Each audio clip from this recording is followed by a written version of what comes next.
Videoya geçmeden önce lütfen beğenerek destek vermeyi unutmayın.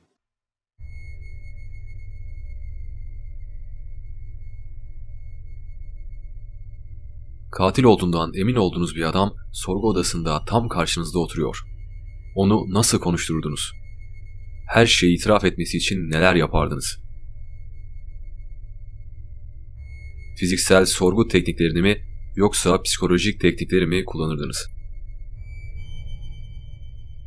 Amerika George Bush döneminde uzun süreli baskı pozisyonu, kafaya başlık geçirme, yiyecek ve içecek vermeme, sağır edecek derecede yüksek sesler verme ve halüsinasyon görülecek kadar uykusuz bırakma tekniklerini kullanıyordu. CIA, 11 Eylül saldırılarında ilişkileri olduğunu tespit ettikleri 4 isme waterboarding uyguladığını kabul etmişti. Amerika Birleşik Devletleri, uluslararası hukukla belirtilen işkence karşıtı yasaları açıkça çiğnemişti. Bu da Avrupa başta olmak üzere birçok kesimden tepki almalarına yol açtı.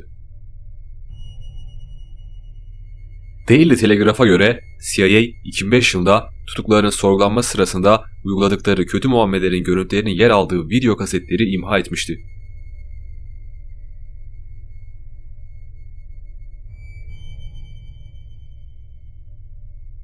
Birleşmiş Milletler'in özel raportörü Juan Mendes, bazı tekniklerin ahlaksız ve yasa dışı olduğunu belirtirken, Demokrat Parti konu hakkında bağımsız bir soruşturma başlatılması talebinde bulunmuştu. Sorgu odalarına giren polisler deneyimli bir suçluyla karşılaştıklarında adeta bir satranç maçına çıkarlar. Zeki bir katil sorgu odasında yaşayacaklarını önceden az çok tahmin eder. O anları farklı senaryolarla zihninde birçok kez kurmuştur. Galibin olmadığı, iki tarafında yenişemediği durumlardaysa farklı metotlar devreye girer. Beyaz Oda onlardan bir tanesidir. İlk olarak 1951'de İngiliz, Amerikan ve Kanada hükümetleri tarafından bazı mahkumlar üzerinde uygulanmasına karar verildi. Günler sonra gelen sonuç raporları bu tekniğin daha uzun yıllar kullanılacağını gösteriyordu.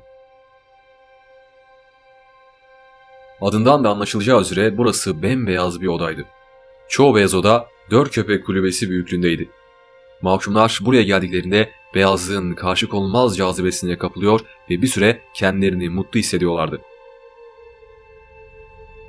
Duvarlar, zemin, tavan bembeyazdı. İçerisi ses girmemesi için özel dizayn edilmişti. Bu oda önce mutluluk veriyor, zamanla bu mutluluğu yavaş yavaş alıyor ve en sonunda beyazlığına rağmen sizi zifiri karanlığa hapsediyordu.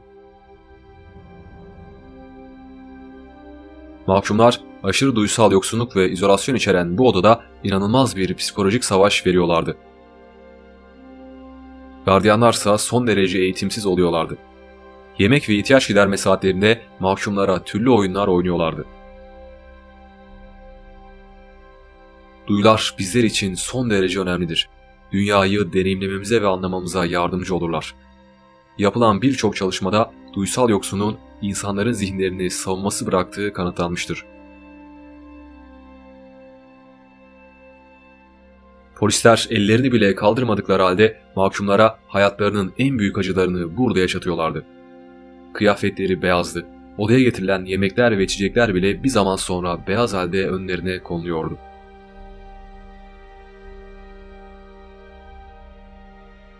Mahkumlar farklı renkte bir gardiyan, bir kıyafet ya da herhangi bir şey gördüklerinde kendilerinden geçiyor, beyaz dışındaki her renge aşık oluyor, elde etmek için var gücüyle mücadele ediyorlardı. Bu aşama oldukça sancılı bir süreçti. Bir mahkumun beyazın verdiği huzurdan arınması, ardından da beyazdan nefret etmesi bazen aylar alabiliyordu. Gardiyanlar herhangi bir kötü senaryo yaşanmasın diye işlerini garantiye alıyor ve pamuklu ayakkabılar giyiyorlardı. Bu da hücrelerin tamamen sessiz olması için alınmış bir önlemdi. Eğer beyaz odadaysanız ses duyma ihtimaliniz yok. Duyacağınız tek ses kendi sesiniz olacaktır. İhtiyacınızı gidermek için içeride bir tuvalet yok. O işi gardiyanların uzattığı tuvalet kağıtlarıyla halletmek zorundasınız. Evet, bembeyaz tuvalet kağıtlarıyla. Oda içerisindeki aydınlatma sistemi odada tek bir gölge olmayacak şekilde tasarlanmıştı. Beyaz oda en popüler psikolojik işkence şekli değildi. ancak işini hakkıyla yapma konusunda gayet iyiydi.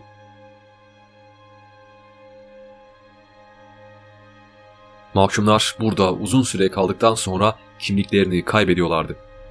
Halüsinasyon görenler, öldüğünü düşünenler, kendisini bir çocuk zannedenler oluyordu. Beyaz oda içerisinde yıllarca kalanlar bile oldu. Kimisi istenilen itirafı yaptı. Fakat birçoğu itirafta bulunamadan kimliklerini kaybederek zihnen öldüler. İran 2004'te siyasi mahkumları Beyaz Oda'nın içerisine soktu. Mahkumlar uyuyamamaları için sürekli parlak ışık altında kalmaya zorlandılar. Bu kontrol dışındaki merkezler 2004'te açıklanan raporlarla kamuoyuna duyuruldu. Devrimci muhafızlardan Amir Abbas yaşadıklarını bizzat anlatmıştı. O bilinen ilk örnekti. Odanın içerisinde hiçbir pencere yoktu. Kıyafetler, duvarlar, çarşaf, tavan, yani her şey bembeyazdı. Yemekler beyaz tabakla gelirdi. İçinde sadece beyaz pirinçler olurdu. Gardiyanların konuşmaları yasaktı. Tuvalet kağıdı ve yemek verirken dahi ses çıkarmazlardı. Yardım çağrılarımıza yanıt veren kimse olmuyordu. Sadece itirafta bulunacaksak gardiyan çağırmamız söylenmişti. Amir Abbas, Beyaz Oda günlerinden sonra Amerika'ya taşındı. Amerika'da İnsan Hakları Örgütü'ne verdiği röportajda şunları söylemişti. O günden sonra uyku hapı olmadan uyuyamaz hale geldim. Bu çok zor. Yalnızlık, özgürlüğe kavuştuktan sonra bile senin peşini bırakmıyor. Oda bembeyaz ve her kapısı size kapalı. Hiç kimse size elini kaldırmıyor. Bunu yapmadan istediklerini kolayca elde ediyorlar. Senin hakkında her şeyi biliyorlar. Söylediklerinin yalan olup olmadığını hemen anlıyorlar. Belki de farkında olmadan daha önce bunu onlara sen söyledin. Ama o an bunu bilemiyorsun. Ne kadar direnirseniz direnin, zamanla her şeyi itiraf etmeye başlıyorsunuz. 8 ay boyunca oradaydım. Geçen 10 aydan sonra çıkmayı başardım. Ama çıktığımda annemin ve babamın yüzünü hatırlayamıyordum. Salındıktan sonra ben artık normal bir insan değildim. 2 yıl sonra 2010 yılında Beyaz Oda'ya girmiş olan başka bir İranlı şunları söylüyordu. Kendisi blog yazarı ve aktivist olan Sanjari'ydi. Bir insanın ruhuna ve zihnine zarar veren yapayalnız bir tecrit süreci. Ben ve benim gibiler sadece ülkemizin insanların haklarını savunduğumuz için oraya gönderildik. Bu bana göre en insanlık dışı sorgu yöntemi. Bir insanın hür fikirleri sadece özgür olduğu ortamlarda ortaya çıkar. John McAfee 1971'de çıkardığı kitabında İngiliz ordusu tarafından Kuzey İrlanda'da duysal yoksunluğa maruz bırakıldığını açıklamıştı. Bu teknik insanları beyaz gürültüyle yola getirmeyi amaçlıyordu. İşkence suçlamalarından kurtulmak için bu yöntemi geliştirmişlerdi.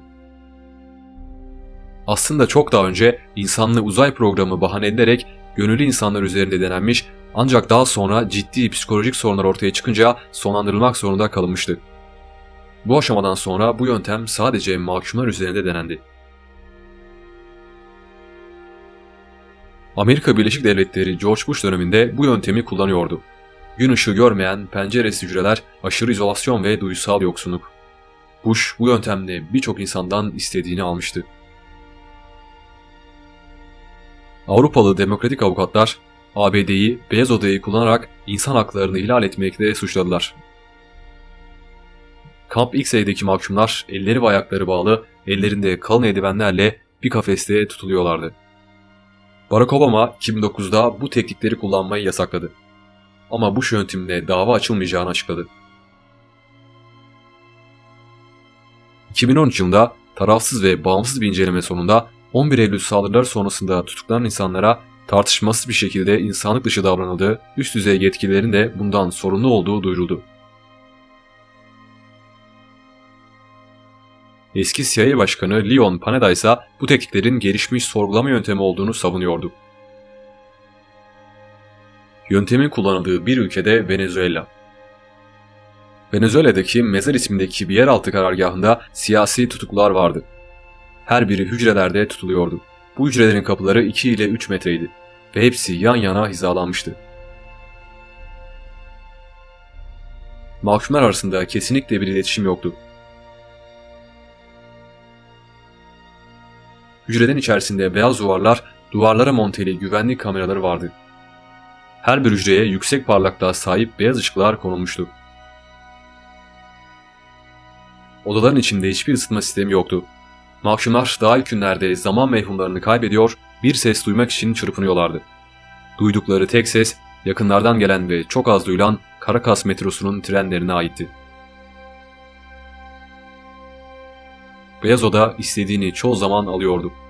İstediğini alamadığı anlardaysa mahkumların akıl sağlığını alıyor ve onları hiçlikle baş başa bırakıyordu.